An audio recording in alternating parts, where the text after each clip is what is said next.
Do you keep dying in the most stupid ways and you just cannot win? I looked for a guide on this game. It didn't exist, so I made it. In Roblox Death Order, you have 3 lives. Only one person escapes, and the whole game is split into 4 floors. Each floor matters at different points of the game. Now, just knowing the layout of each floor, it puts you ahead of half the people playing the game.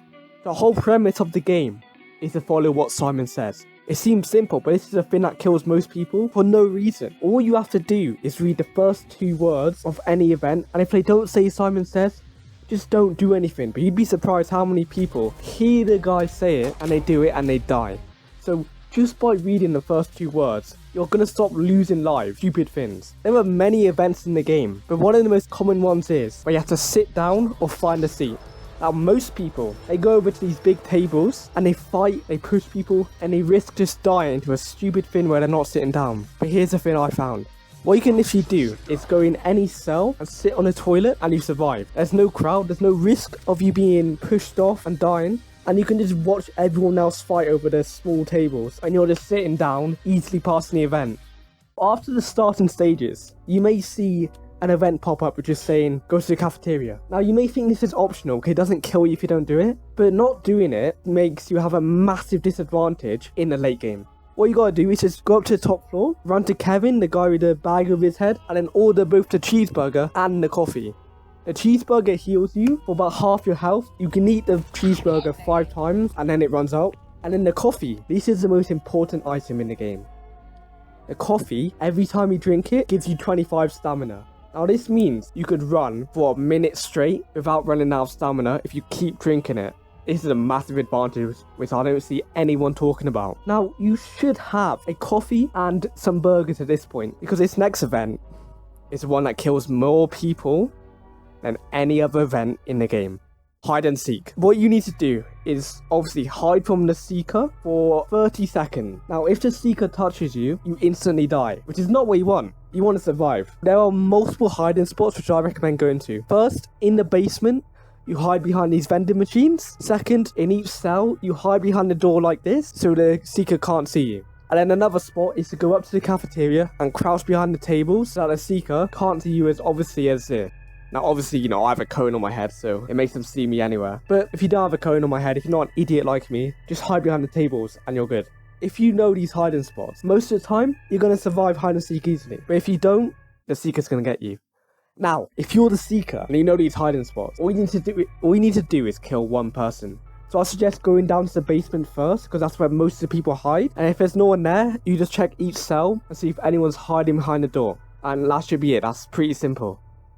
Every few events, you're told to go to your bed and sleep, like Simon says go to bed. But the mistake most people make is they look around for their cell. What you can do is just move your camera around a little bit. You don't have to run around everywhere and see anything that sticks out. There should be a big highlighted square which you should see, and that is your cell. So simply run over there and go into your bed, sleep in it, and boom, you're safe.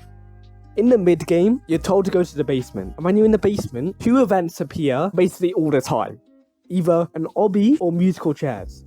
First, the obby is pretty simple. You have 90 seconds to beat it, so you don't have to rush, you can just take your time. But there is one bit of the obby that kills more people than any other. And that is this ladder at the end, where the biggest mistake players make, and I made, was you sprint onto the ladder thinking you're faster. But sprinting means you can't climb up the ladder, which means you reset, TP back to the beginning, and you have to do it all over again. So, it's very simple and very important. Do not sprint into the ladder.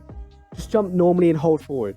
That's all you gotta do, and the obby is pretty simple. The other event that can happen in the basement is musical chairs. Now, before anything else, there is one trap that gets so many people. I think, mate, you've just gotta watch this video. Because at the start, if none of the chairs disappear, then that means when you sit into it every time, you will die. It will kill you. So in this situation, don't sit down. Just wait and watch everyone else die. The other parts of musical chairs is pretty simple. Just wait next to a chair, right in front of a chair, push anyone who's near you, go into it when Simon says, don't sit down when he doesn't say. Simple as that. Now some quick tips before I go over exactly how to win. First, the pick a door event. Always choose door 1, because more often than not, you survive, you get into the room that doesn't kill you. For escape the killer, a lot of people die here, but all you need to do is make sure you're as far away as possible, and if the killer is chasing you, go and run towards wherever people are, and he will go chase them instead of you. And then you survive. Easy as that.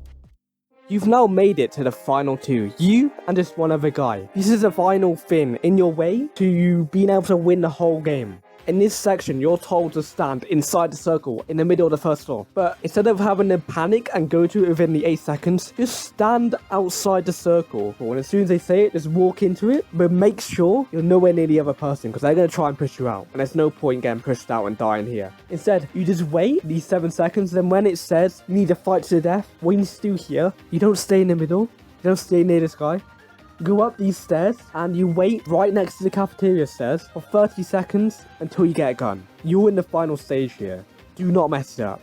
What most people do is they get the gun and they panic shoot and then they have to wait a whole minute to get another bullet. Instead, you want to save your bullet and wait next to the stairs and just wait like for 5-10 seconds, see what the other player does, and then peek your head out to the right of the stairs and time your shot where either they're not moving or they are moving, but aim for their body, not their head. You shoot and bang. You won. You have won the whole game. Now just walk out the back and you are the winner of Roblox Death Order. If you enjoyed this video and you learned anything from it, just make sure you comment down below. Escape. And I'll shout you out in the next video. Now go win all those games.